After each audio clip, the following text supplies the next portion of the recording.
4 महीने बाद 1 सितंबर से 9वीं से 12वीं कक्षा तक के लिए सरकारी और निजी स्कूल खुल जाएंगे। शिक्षा विभाग ने बुधवार को स्कूल खोलने को लेकर एसओपी जारी कर दी है। इसके तहत 9वीं और 11वीं के विद्यार्थियों को सुबह 7:30 बजे से, जबकि 10वीं और 12वीं के विद्यार्थियों को सुबह 8 बजे से बुलाया गया है। इन कक्षाओं के समय में आधा घंटे का अंतर रखा गया है ताकि विद्यार्थी एकत्र ना हो सके। इसके अलावा पहली बार विभाग की एसओपी में योग को महत्व दिया गया है। इसमें कहा गया है कि विद्यार्थियों के मानसिक स्वास्थ्य के लिए कक्षा में कुछ मिनटों के लिए विद्यार्थियों से योग की क्रियाएं भी करवाई जा सकती हैं।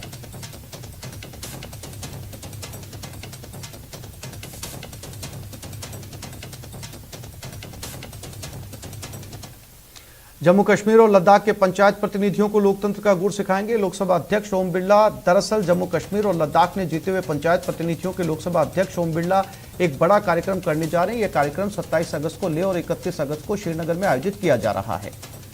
इस कार्यक्रम का उद्देश्य पंचायती राज संस्थाओं को सुदृढ़ करना है। लेह में आयोजित इस कार्यक्रम में लेह लद्दाख क्षेत्र के सभी पंचायत के प्रतिनिधि शामिल होंगे। इस कार्यक्रम की अध्यक्षता लोकसभा अध्यक्ष ओम बिरला करेंगे।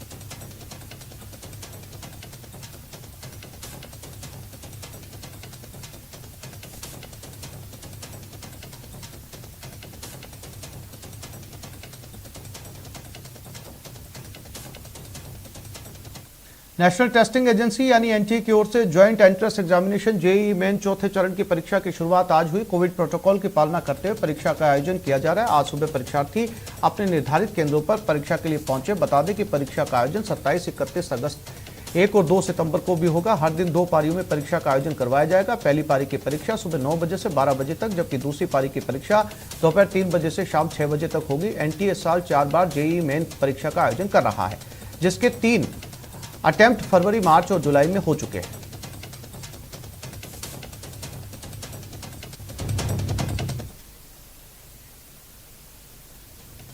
अब बात रफ्तार के कहर की, जहां जोधपुर के सेतरावा थाना क्षेत्र में बोलेरो पिकअप की आमने सामने टक्कर हो गई। यह हादसा इतना भीषण था कि पिकअप के परखच्चे उड़ गए। इस सड़क हादसे में 2 युवकों की जान चली गई। सिरोही के स्वरूपगंज में तेज रफ्तार का कहर देखने को मिला। स्वरूपगंज के कोदरला हाईवे पर 2 ट्रकों की आमने सामने भिड़ंत हो गई। भिड़ंत इतनी भयंकर थी कि चालक की मौके पर ही मौत हो गई। वहीं दूसरे 3 लोग गंभीर रूप से घायल हो गए। कोटपुतली थाना इलाके के पुतली मोड़ के पास हाईवे पर खड़े ट्रक में पीछे से एक ट्रेलर जा घुसा। इससे ट्रेलर चालक घायल हो गया। सिरोही रेवदर हाईवे पर मीणा कृष्णगंज के आगे ट्रक अनियंत्रित होकर पलट गया, जिससे मौके पर ट्रक चालक को गंभीर चोटें आई हैं।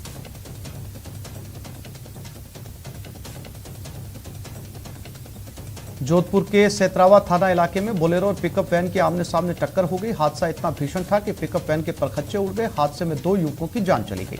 मृतक देवी सिंह और विक्रम सिंह पदमगढ़ गांव के रहने वाले थे।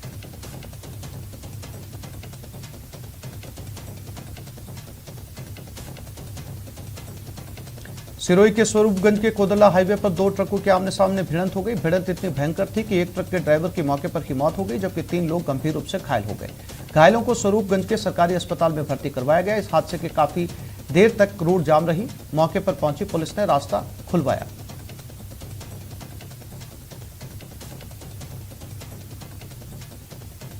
कोटपुतली थाना इलाके के पुतली मोड़ के पास हाईवे पर खड़े एक ट्रक में पीछे से एक ट्रेलर ने टक्कर मार दी। हादसे में ट्रेलर चालक घायल हो गया, जिसे अस्पताल में भर्ती करवाया गया। टक्कर इतनी तेज थी कि ट्रेलर का केबिन पूरी तरीके से क्षतिग्रस्त हो गया और चालक केबिन में फंस गया। हादसे के बाद हाईवे पर लंबा जाम लग गया। सूचना पर कोटपुतली पुलिस मौके पर पहुंची। पुलिस ने क्रेन और ग्रामीणों की मदद से करीब 1 घंटे की मशक्कत के बाद केबिन में फंसे चालक को बाहर निकाला।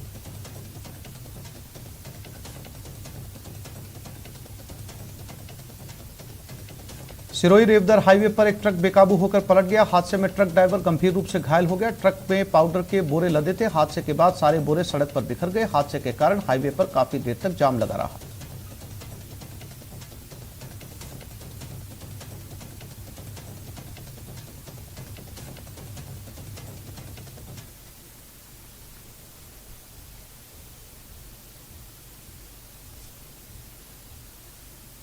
बारा शहर के 4 मूर्ति चौराहे से खजूरपुरा तिराए तक अवैध बसों के जमावड़े के कारण आमजन और राहगीर परेशान है। शहर के दबंग और राजनीतिक पहुंच वाले व्यक्तियों के द्वारा इन बसों का संचालन किए जाने के कारण लोग बोलने से भी कतराते हैं। बसों के सड़कों पर ही खड़े रहने के कारण राहगीरों को जाम का सामना करना पड़ा। दरअसल बारा शहर में कोई निर्धारित निजी बस स्टैंड नहीं होने के चलते निजी बस संचालकों ने रेलवे स्टैंड और रोडवेज बस डिपो के पास चारमूर्ति चौराहे पर ही बस स्टैंड बना रखा है, जबकि हाईकोर्ट ने रोडवेज बस स्टैंड से 1 किलोमीटर के दायरे में निजी सवारी वाहनों के खड़े होने पर पाबंदी लगा रखी है।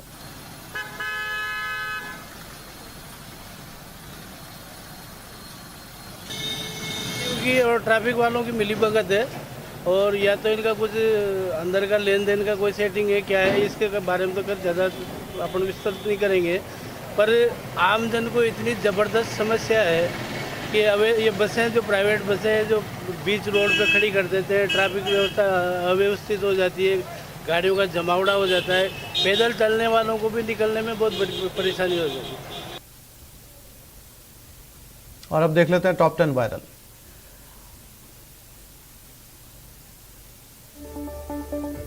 पिलानी के उदयराम जी पंडित विद्या मंदिर पिलानी के शिक्षकों और कर्मचारियों ने स्कूल प्रबंधन के खिलाफ झुंझुनू कलेक्टर को ज्ञापन सौंपा। उन्होंने स्कूल प्रबंधक पर महिला शिक्षकों और कर्मचारियों को पत्र भेजकर धमकाने का आरोप लगाया है। और ये अजमेर से खबर है, भिखारी परिवार के साथ मारपीट की गई। मामला अल्पसंख्यक आयोग ने प्रसंज्ञान में लिया। मुख्य सचिव को पत्र लिखकर रिपोर्ट मांगी है। 7 दिनों में रिपोर्ट मांगी गई है। कार्रवाई के निर्देश दिए गए।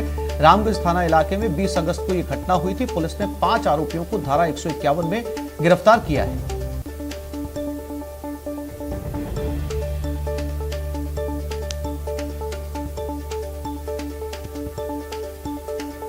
और इसी खबर पर ज्यादा जानकारी के लिए बात करते हैं हमारे संवाददाता अभिजीत दवे के साथ। अभिजीत, क्या है इस पूरे मामले में अपडेट?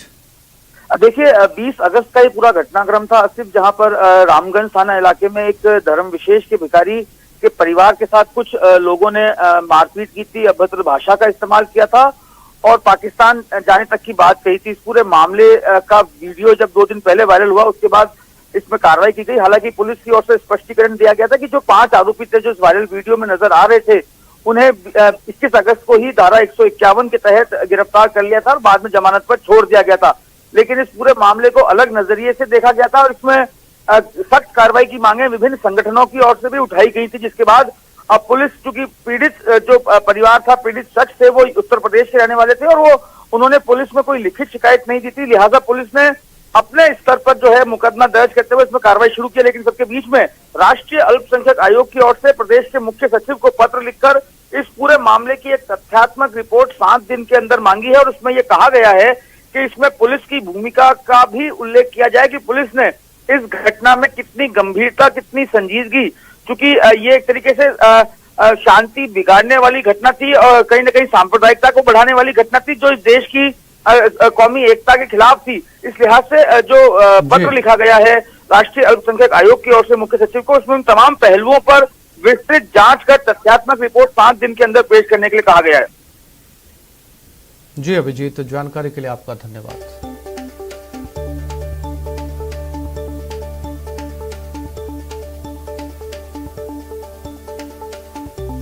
पिलानी के उदयराम जी पंडित विद्या मंदिर पिलानी के शिक्षकों और कर्मचारियों ने स्कूल प्रबंधक के खिलाफ झुंझुनू कलेक्टर को ज्ञापन सौंपा। उन्होंने स्कूल प्रबंधक पर महिला शिक्षकों और कर्मचारियों को पत्र भेजकर धमकाने का आरोप लगाया।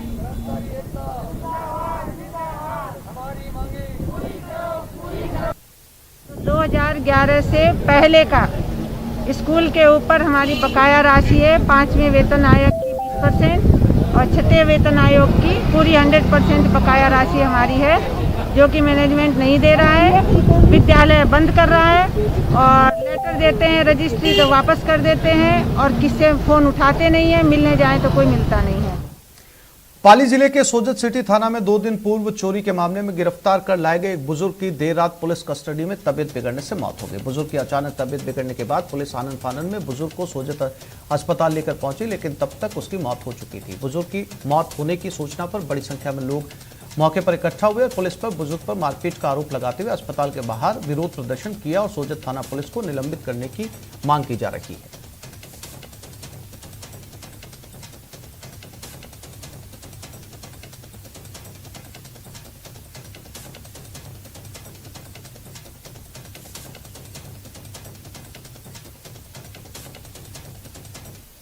उदयपुर में हवाला कारोबार का पर्दाफाश हुआ। इस मामले में यहां के घंटाघर थाना पुलिस ने एक नाबालिग समेत 3 लोगों को पकड़ा।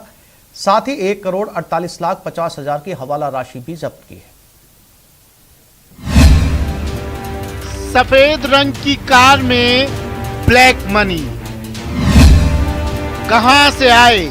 1,48,00,000 रुपए। कौन है इस रकम का मालिक? किसे और कौन भेज रहा था कैश?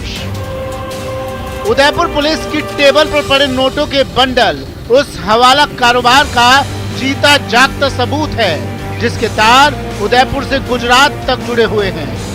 उदयपुर पुलिस से जो जानकारी मिली है उसके मुताबिक मोचीवाड़ा इलाके में तलाशी अभियान के दौरान सफेद रंग की इस कार पर पड़ी और जब उन्होंने इस कार की तलाशी ली तो इसके अंदर से 1-2 हजार नहीं बल्कि 1,48,50,000 रुपए कैश बरामद हुए। क्योंकि रात का टाइम था, थाने पे लाया गया सुरक्षा की दृष्टि से और गाड़ी के सीट के नीचे, फ्रंट सीट के नीचे एक स्क्रीन बनी हुई थी, मतलब अलमारी नुमा उसके सीट के बॉडी के साथ। उसकी तलाशी ली तो 10 पैकेट मिले, जिनको खोल के देखे गया तो उसमें रुपये थे 500 के नोट। सबको गिना गया तो 1,48,50,000 रुपये कुल नकद राशि बरामद हुई। उस संबंध में इनसे पूछा गया कोई इतनी बड़ी मात्रा में कोई राशि के बिल या सोर्स कहाँ से लाए, क्या है, तो उनके पास ऐसा कोई कागज़, वैध कागज़ नहीं था, क्योंकि मामला प्रथम से हवाला की राशि से संबंधित है। सफेद रंग की इस कार में करीब 1.5 करोड़ की नकदी ले जाने के लिए 3 लोग थे, जिसमें से एक नाबालिग है। उदयपुर पुलिस का कहना है कि जब उनसे पूछताछ की गई तो वो इन पैसों को लेकर कुछ भी साफ नहीं बता पाए। अभी तक बस इतनी जानकारी मिली है कि ये रकम उदयपुर से अहमदाबाद ले जाई जा रही थी। जो मौके पे लोग मिले उनसे पूछताछ की गई तो प्रताप राम और शंकरलाल प्रजापत निवासी कालंदी जिला सिरोही, उनसे पूछताछ की गई तो उन्होंने बताया कि साहब ये आंगड़िया गुजराती शब्द है जो हवाला मोटर कार करते हैं, उसके पैसे लेकर हम अहमदाबाद हमारे हेड ऑफिस जा रहे थे। एक कार से 1.5 करोड़ कैश मिलना कोई आम बात नहीं है और ये साफ है कि ये रकम हवाला के जरिए भेजी जा रही थी। ऐसे में उदयपुर पुलिस बारीकी से इस मामले की जांच कर रही है और ये पता लगाने की कोशिश की जा रही है कि इस रैकेट में कौन कौन लोग शामिल हैं। कपिल शिमाली, न्यूज़ 18 उदयपुर।